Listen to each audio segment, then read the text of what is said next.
Welcome friends, निर्माण GS academy YouTube channel में आपका स्वागत है। और पर्वतों की सीरीज़ में आज हम बात करेंगे पूर्वी घाट के बारे में। दोस्तों, पूर्वी घाट का अगर हम विस्तार देखेंगे तो इसका विस्तार हमें दक्षिण से उत्तर की ओर तमिलनाडु, आंध्र प्रदेश, उड़ीसा, 3 मुख्य राज्यों में दिखाई देगा। इसके अलावा इसका विस्तार कर्नाटक व तेलंगाना राज्य में भी नज़र आता है। तो बात करें पूर्वी घाट कितने राज्यों में विस्तृत है, तो 3 मुख्य भागों में, तथा इसका कहाँ तक जाता है, 5 राज्यों में। ध्यान रखिएगा इस चीज़ को। अब दूसरी चीज़ बात करते हैं इसके लंबाई की। तो इसकी लंबाई लगभग कितनी है आपकी, 1300 किलोमीटर। कितनी है, 1300 किलोमीटर। बात करें इसकी औसत ऊंचाई की, तो इसकी औसत ऊंचाई लगभग आपको 650 मीटर दिखाई देगी। ठीक है, औसत ऊंचाई कितनी, 650 मीटर। अब बात करते हैं इसकी चौड़ाई की, तो इसकी चौड़ाई 75 किलोमीटर से लेकर 190 किलोमीटर तक आपको नज़र आएगी। क्लियर। फिर बात करें कि भारत में सबसे प्राचीन पर्वतों में से कौन है, तो पहले नंबर पर अपन ने देखा कौन सा, अरावली पर्वत था। ठीक है, इसके बाद हमने देखा सतपुड़ा, विंध्याचल थे। इसके बाद हम देखें पश्चिमी घाट। पूर्वी घाट की बात करें, क्या पूर्वी घाट पश्चिमी घाट से ज़्यादा पुराना है कि ज़्यादा नया है, तो यहाँ पर ध्यान रखने वाली बात है कि पूर्वी घाट पश्चिमी घाट से ज़्यादा पुराना है। ठीक है, क्या है, ज़्यादा पुराना है। पूर्वी घाट ज़्यादा पुराना है किससे, पश्चिमी घाट से। ठीक है, चौड़ाई किसकी ज़्यादा है, तो चौड़ाई किसकी ज़्यादा है, पूर्वी घाट की ज़्यादा है। अगर बात करें लंबाई किसकी ज़्यादा है, तो लंबाई पश्चिमी घाट की ज़्यादा है। देखिए, पश्चिमी घाट की 1600 किलोमीटर थी, इसकी 1300 किलोमीटर है। औसत ऊंचाई पश्चिमी घाट की आपकी 900 से 1200 मीटर थी, इसकी कितनी है, 650 मीटर है। पर चौड़ाई, इसकी चौड़ाई आपका 30 से लेकर 90 किलोमीटर थी, इसकी 75 से लेकर 190 किलोमीटर है। ठीक है, इस चीज़ का आप ध्यान रखिएगा। इसके बाद बात करते हैं, जैसे हम पश्चिमी घाट में देख रहे थे कि यह उत्तर में अधिक चौड़ा था, तथा दक्षिण जैसे जैसे अपन देख रहे थे तो ये कैसा है, सॉरी, दक्षिण में अधिक चौड़ा था, ऊपर में जाके सकरा होता जा रहा था। इसकी बात करेंगे तो जस्ट अपोजिट है। ये उत्तर की ओर क्या है, अधिक चौड़ा है, तथा दक्षिण आते आते इसकी चौड़ाई क्या होती है, कम होती है। ऊपर बात करें तो आपको 190 किलोमीटर तथा दक्षिण में 75 किलोमीटर तक दिखाई देगा। ध्यान रखिएगा, ऐसा डायग्राम बना लीजिएगा चौड़ाई के लिए। ठीक है, जबकि पश्चिमी घाट कैसा था आपका, अपोजिट था। पश्चिमी घाट नीचे ज़्यादा चौड़ा था और ऊपर कम चौड़ा था। क्लियर। तो इस चीज़ को ध्यान रखिएगा, ये मेंस के हिसाब से काफ़ी इम्पॉर्टेंट है। ठीक है, इसके बाद बात करते हैं, ये कैसी श्रृंखला थी पश्चिमी घाट, ये लगातार श्रृंखला थी, इसमें हमें विभाजन नहीं दिखाई दे रहा था। जबकि पूर्वी घाट कैसी है, ये डिसकंटिन्यूअस है, लगातार नहीं है, क्योंकि महानदी गोदावरी, कृष्णा, पेनूरू तथा कावेरी नदी ने इसे क्या किया है, आपका काट के समतल मैदान का निर्माण किया है। अब इसी के साथ हम तट देख लेते हैं, पश्चिमी तट अधिक चौड़ा है कि पूर्वी तट अधिक चौड़ा है। तो दोस्तों, पश्चिमी तट क्या है, कम चौड़ा है, पूर्वी तट अधिक चौड़ा है। ध्यान रखिएगा, पूर्वी तट क्या है, अधिक चौड़ा है। ठीक है, तो देखिए यहाँ आई बंगाल की खाड़ी, बंगाल की खाड़ी के बाद पूर्वी तट के बाद आपका क्या चालू होता है, पूर्वी घाट चालू होता है। अब पूर्वी घाट दक्षिण में देखेंगे तो आपको वर्सुनाद हिल्स से दिखाई देता होगा। इसके उत्तर बहते बहते अपन जाएंगे तो नालकोंडा, वेलिकोंडा, एर्रामल्ला, ऊपर जाएंगे नयागढ़ पहाड़ियाँ, अस्सिया पहाड़ियाँ, ये सब दिखाई देंगी। तो अब आइए डायग्राम के माध्यम से देखते हैं इसकी स्थिति कुछ किस प्रकार की है। देखिए, इसकी जो दक्षिणी सीमा बनाता है वो बनाता है वर्सुनाद हिल्स। कौन सी हिल्स, वर्सुनाद। बनाते चलिए आप लोग भी साथ में, है ना, नाम भी लिखते चलिए। वर्सुनाद के बाद जो इसके उत्तर में पहाड़ी मिलती है आपकी पलनी पहाड़ी। कौन सी पहाड़ी, पलनी पहाड़ी। पलनी पहाड़ी के जस्ट पूर्व में ही आपको दिखेगी सिरुमाला पहाड़ी।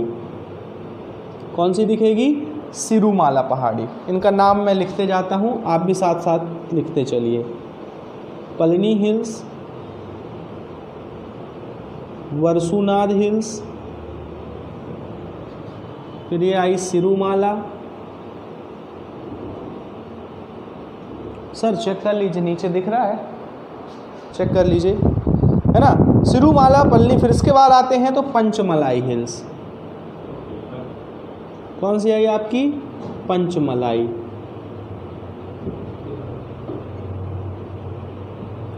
क्लियर? पंचमलाई के बाद देखेंगे तो शिवराय पहाड़ी।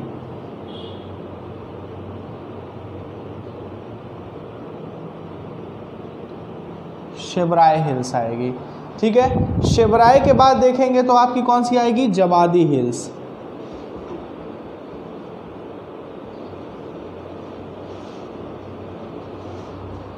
क्लियर? जवादी के बाद देखेंगे तो आएगी कौन सी? नगारी हिल्स।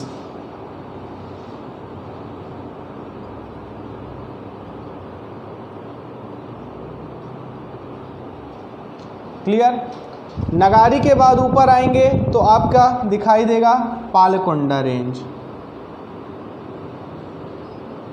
कौन सा? पालकोंडा। इसी के समानांतर बगल में दिखाई देगा वेलिकोंडा। पालकोंडा, वेलिकोंडा।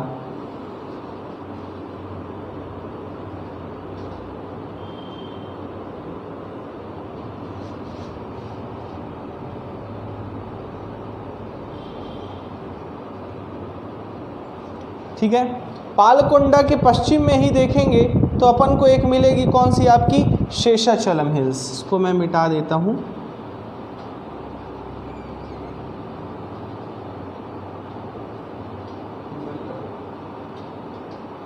ये कौन सी है? शेषाचलम।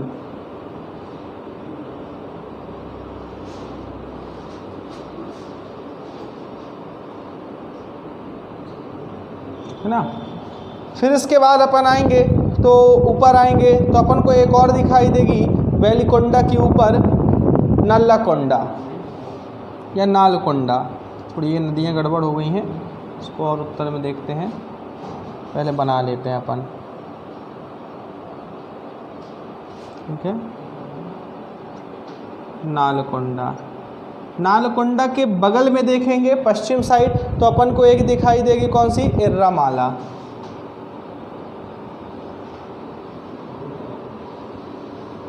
एर्रामाला।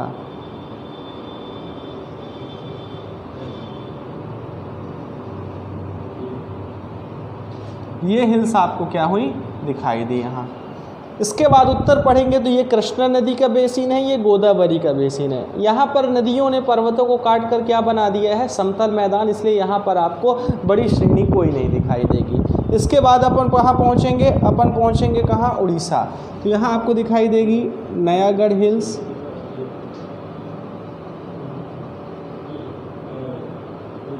ठीक है, कौन सी?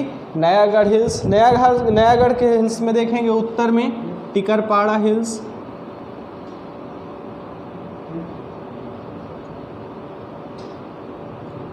टिकरपाड़ा। इसके बाद देखेंगे अस्सिया हिल्स। कौन सी आपकी आएगी? अस्सिया हिल्स। तो ये आपकी क्या है? पर्वत श्रृंखलाएं हैं जो दक्षिण से उत्तर की ओर क्या है? स्थित हैं।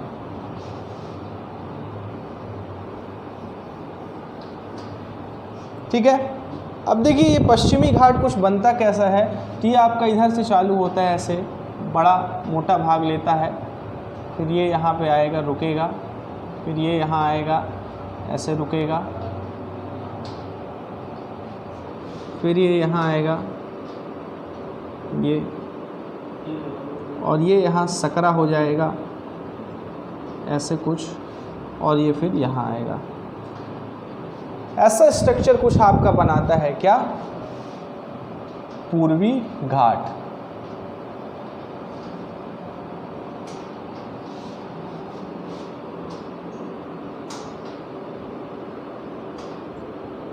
ये स्ट्रक्चर किसका बना? आपका पूर्वी घाट का स्ट्रक्चर बना। ठीक है, तो अपन देख रहे हैं कि उत्तर में ये क्या है? अधिक चौड़ा है। फिर इसका बिल्कुल समाप्ति हो जाती है कहाँ? कृष्णा गोदावरी बेसिन पे। फिर ये आंध्र प्रदेश में एर्रामाला, वेलिकोंडा, नालकोंडा, पालकोंडा, शेषाचलम पर्वतों के रूप में दिखाई देता है। तमिलनाडु में नगारी, जवादी, शिवराय, पंचमलाई, सिरुमाला, वर्षुना तथा पलनी पहाड़ियों के रूप में ये क्या है, विस्तृत है। ठीक है, अब बात करें कि पूर्वी घाट की सबसे ऊंची चोटी कौन सी है। तो दोस्तों पूर्वी घाट की जो सबसे ऊंची चोटी है वो है अरायकोंडा। कौन सी है, अरायकोंडा, आंध्र प्रदेश में स्थित है। अरायकोंडा ये पूर्वी घाट की सबसे ऊंची चोटी है। दूसरी सबसे ऊंची चोटी की बात करेंगे तो ये है आपकी देवड़ामाला या देवड़ामुंडा भी इसे कहते हैं।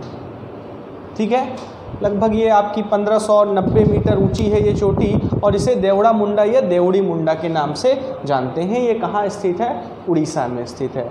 इसके अलावा एक और चोटी की बात करेंगे, इसकी जो प्रमुख चोटी है उसे हम क्या देखेंगे, महेंद्रगिरी। कौन सी, महेंद्रगिरी। महेंद्रगिरी उड़ीसा के गंजाम जिले में स्थित है। 1501 मीटर ऊंची चोटी है ये। कौन सी आपकी, महेंद्रगिरी, ध्यान रखिएगा इस चीज़ को।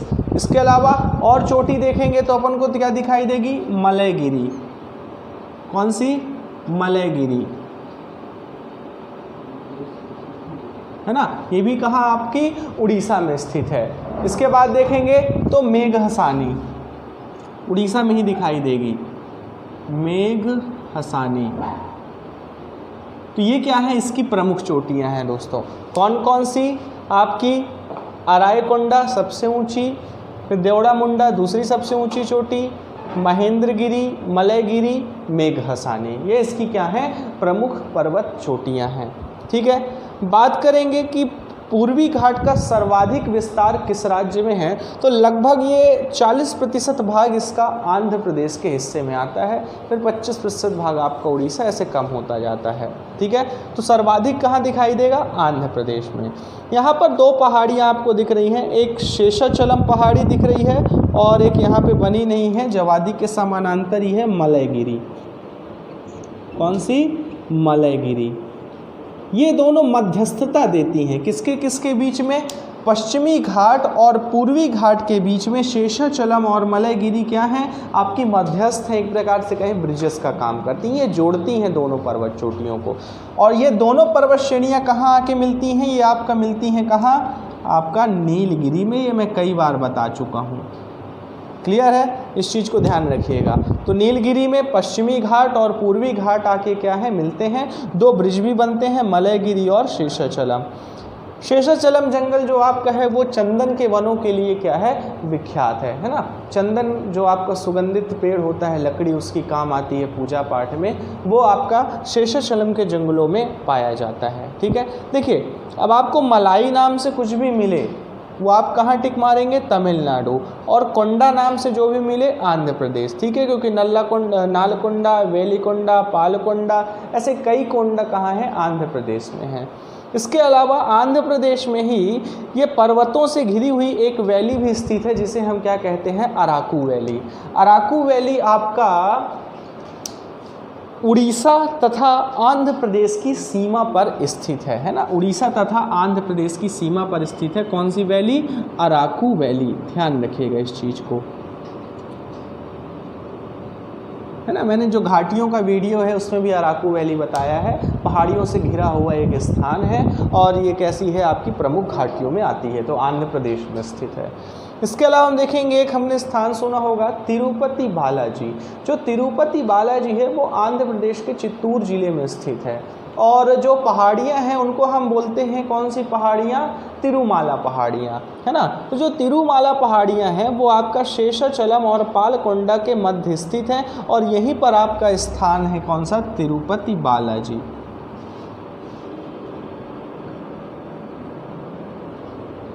तिरुपति बालाजी आपका कहाँ स्थित है, आंध्र प्रदेश में। ठीक है, कौन कौन सी नदियाँ इन पर्वत श्रेणियों को काट रही हैं, तो सबसे उत्तर में आपको महानदी काटती हुई दिखाई देगी, तो यहाँ पर क्या बनता है, महानदी का डेल्टा बनता है। फिर यहाँ देखेंगे कृष्णा गोदावरी का डेल्टा बनता है, यहाँ देखेंगे तो पेन्नार नदी का डेल्टा बनता है, नीचे देखेंगे तो आपका कावेरी नदी का डेल्टा बनता है। तो ये आपकी 5 प्रमुख नदियां हैं जो पर्वत श्रेणियों को काटकर कैसा समतल मैदान में परिवर्तित कर दिया है। क्लियर। अब बात करेंगे कि ये पूर्वी घाट किन किन चट्टानों से मिलकर बना हुआ है ना। तो यहाँ पर कई प्रकार की चट्टानें पाई जाती हैं। क्लियर। आप देखेंगे कि ये जो प्रमुख क्षेत्र है यहाँ से आपका कोयला व लौह अयस्क मुख्य रूप से क्या है निकाला जाता है। अपन बात करेंगे तो उड़ीसा झारखंड का जो एरिया है ये खनिज एरिया है, खनिज बेल्ट है और यहाँ से कई प्रकार के मिनरल्स निकाले जाते हैं। क्लियर। तो जो चट्टानें यहाँ पर पाई जाती हैं उनमें सबसे प्रमुख जो है वो पहली है चार्नोकाइट चट्टान, यहाँ लिख देता हूँ। कौन सी हो गई? चार्नोकाइट है ना, चार्नोलाइट नहीं, चार्नोकाइट चट्टान है जो यहाँ प्रमुख रूप से पाई जाती है। इसके अलावा बात करेंगे तो ग्रेनाइट आपका, नीस, ठीक है। ग्रेनाइट नीस लगभग सभी पश्चिमी घाट में भी मिल रहे थे और पूर्वी घाट में भी मिलेंगे। इसके अलावा खंडोलाइट्स,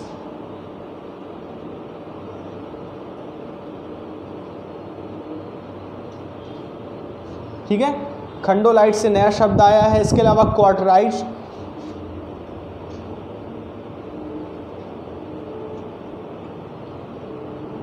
क्वार्टराइट्स, तो ये यहाँ पाई जाने वाली क्या है आपकी प्रमुख चट्टानें हैं। इन पर्वतों में ये चट्टानें पाई जाती हैं। ठीक है।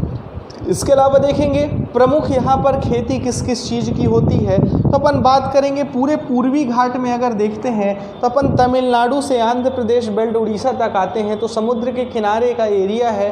तो यहाँ पर सबसे ज़्यादा चावल की खेती की जाती है। किसकी? आपकी चावल की खेती। क्लियर। इसके अलावा आपके जो दक्षिणी पहाड़ियाँ हैं इसकी ढालों पर आपका चाय और कॉफ़ी की खेती भी की जाती है। क्लियर।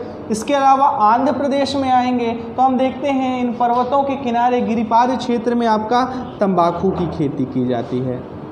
किसकी खेती की जाती है? तंबाकू की खेती की जाती है। तो ये 4 प्रमुख आपकी फसलें हैं जो पूर्वी घाट के क्षेत्रों में क्या होंगी आपको दिखाई देंगी। क्लियर है? आप लोग इसको नोट कर लीजिएगा और इसके साथ स्क्रीनशॉट लेते जाइएगा। मैं यहाँ पे इनको ज़रा मिटाता हूँ।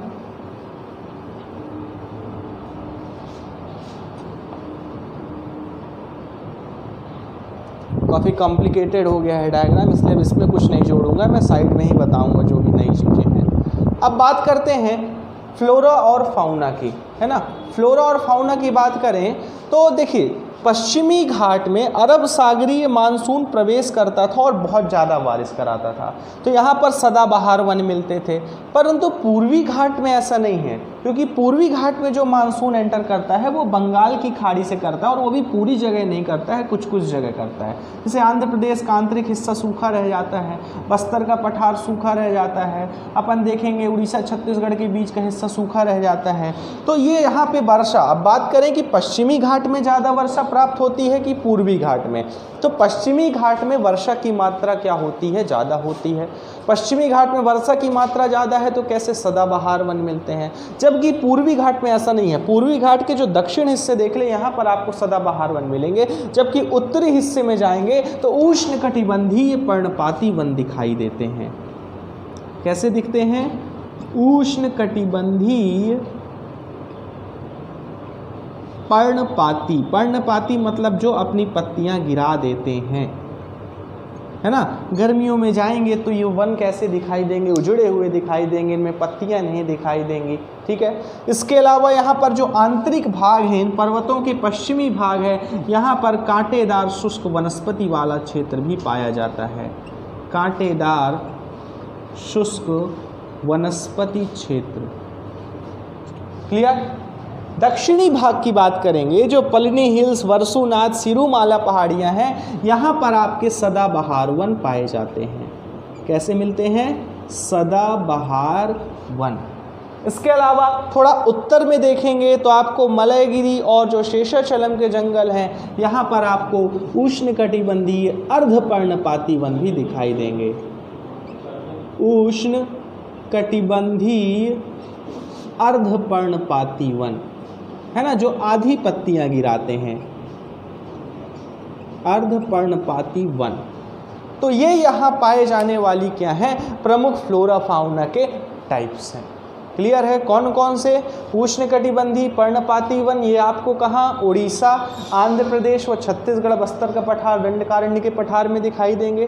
कांटेदार शुष्क वनस्पति इन्हीं के आंतरिक भागों में आपको मिलेगी। सदाबहार वन दक्षिणी भागों में दिखाई देंगे। उष्णकटिबंधीय पर्णपाती वन जो कम हाइट वाले थोड़ा एरिया हैं उनमें दिखाई देंगे। क्लियर है। तो ये था आपका पूर्वी घाट के बारे में। इसके अलावा हम बात करते हैं कि यहाँ पर या पूर्वी घाट क्षेत्र में कौन कौन से राष्ट्रीय उद्यान व प्रमुख वन्य जीव अभयारण्य पाए जाते हैं। तो देखिए, उड़ीसा में भितरकनिका राष्ट्रीय उद्यान, भितरकनिका ये कहाँ है? उड़ीसा में है, जो कि किसका हिस्सा होगा?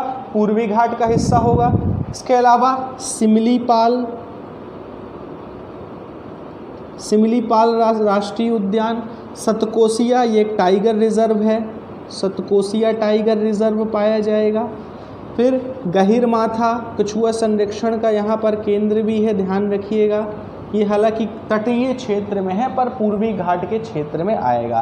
तो गहिरमाथा आपका क्या है? वन्य जीव अभयारण्य है। इसके अलावा देखेंगे तो आंध्र प्रदेश में वेंकटेश्वर राष्ट्रीय उद्यान, वेंकटेश्वर नाम से कुछ भी मिले आप आंध्र प्रदेश टिक मार सकते हैं। इसके अलावा कोरिंगा वन्य जीव अभयारण्य प्रमुख है यहाँ पर, है ना, ये भी आंध्र प्रदेश में स्थित है। कौन सा? कोरिंगा। इसके अलावा कौंडिन्य, ये भी आंध्र प्रदेश में है, तो कौंडिन्य वन्य जीव अभयारण्य। तो ये प्रमुख आपके वन्य जीव अभयारण्य और राष्ट्रीय और भी हैं, पर ये मेन हैं जो आपके इस पर्वत श्रेणी पर क्या हैं? पाए जाते हैं।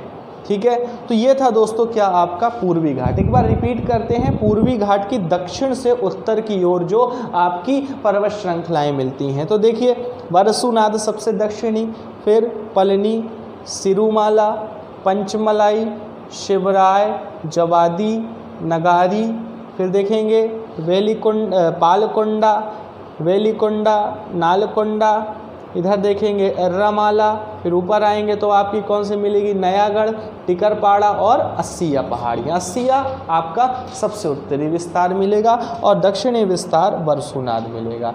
सबसे उत्तरी प्रमुख चोटी मेघहसानी मिलेगी तथा दक्षिण में एक वरसुनाद में हिस्सा कोट्टामलाई। कौन सी? कोट्टामलाई, जो कि सबसे दक्षिणी प्रमुख चोटी मिलेगी। मैंने पहले ही बताया था, मलाई नाम से कुछ भी मिले आपका तमिलनाडु में रहता है। ठीक है। तो ये आपकी क्या हो गई? प्रमुख चोटियाँ हो गई। तो ये था किसके बारे में? पूर्वी घाट के बारे में। अभी तक हमने अरावली, सतपुड़ा, विंध्याचल, मैकल, पश्चिमी घाट और पूर्वी घाट हमने ख़त्म कर दिया है। अब जो नेक्स्ट वीडियो आपका पर्वत रेंजेस पे आएगा, इस पे हम पर्वत श्रृंखलाएं नहीं बल्कि संपूर्ण भारत में कौन सी श्रृंखला किन किन राज्यों में है, जैसे एक वीडियो में तो हो नहीं पाएगा, तो एक में हम उत्तर से दक्षिण ले लेंगे और एक पूर्वोत्तर भारत ले लेंगे। तो 2 वीडियो में अपना पर्वत क्या हो जाएगा? कंप्लीट हो जाएगा। तो लगभग पर्वत हम कंप्लीट करने वाले हैं 1 से 2 वीडियो में। आपका लगभग इंडियन जियोग्राफी 50% हाफ ख़त्म हो चुकी है, लगभग 40 लेक्चर बन चुके हैं। इसके बाद भी हम आगे कृषि में आएंगे, अर्थव्यवस्था में आएंगे, अपन मानसून देखेंगे, सॉइल्स देखेंगे, ठीक है, उद्योग देखेंगे, खनिज देखेंगे, परिवहन देखेंगे। अभी अपना सतत रूप से इंडियन जियोग्राफी के लेक्चर चलते जाएंगे। आप लोग साथ बने रहिए, पढ़ते रहिए, नुकसान नहीं होगा। मैं ज़्यादा से ज़्यादा जानकारी जो एग्ज़ाम में पूछी जाती है वो मैं ऐड करता हूँ, तो आप ध्यान से नोट्स बना के पढ़ सकते हैं। ठीक है, अपने दोस्तों को भी शेयर कर सकते हैं, लगता है कि ज़रूरत है तो उनको शेयर कर सकते हैं। जब तक कोरोना चल रहा है आप ऐसे यूट्यूब के माध्यम से पढ़ते रहिए। ठीक है, तो आज के लिए दोस्तों धन्यवाद, मिलते हैं अगले वीडियो में।